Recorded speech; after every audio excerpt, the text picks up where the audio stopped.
Pemirsa, sebanyak 40 operator sistem informasi kesejahteraan sosial Next Generation atau 6NG mengikuti bimbingan teknis di Aula Dinas Sosial Kabupaten Biren. Diharapkan dengan pelatihan ini, para peserta mampu mendata dan mengisi data yang pasti dan tepat. Sosialisasi, validasi, dan verifikasi kelayakan penerima bansos berbasis aplikasi 6NG digelar Dinas Sosial Kabupaten Biren berkolaborasi dengan Badan Penyelenggaraan Jaminan Sosial Kesehatan Kabupaten Biren. Kegiatan ini dalam rangka mempercepat pemenuhan kuota penerima bantuan iuran jaminan kesehatan atau PBIJK, anggaran pendapatan dan belanja negara APBN, diikuti oleh petugas desa atau kelurahan. 6NG adalah sistem informasi kesejahteraan sosial Next Generation.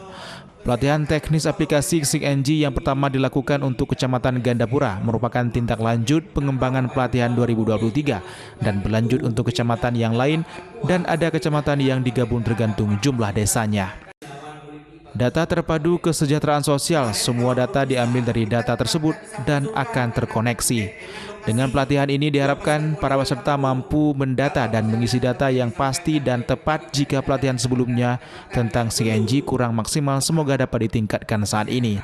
Di mana semua jenis bantuan itu dasarnya adalah terdata di DTKS, seperti untuk biaya kuliah, bantuan alat bantu untuk disabilitas, kemudian untuk PKH, bansos dan sebagainya, bahkan untuk dinas lain seperti bantuan rumah di Perkim dan di Baitul Mal itu salah satu syaratnya adalah terdata di DTKS.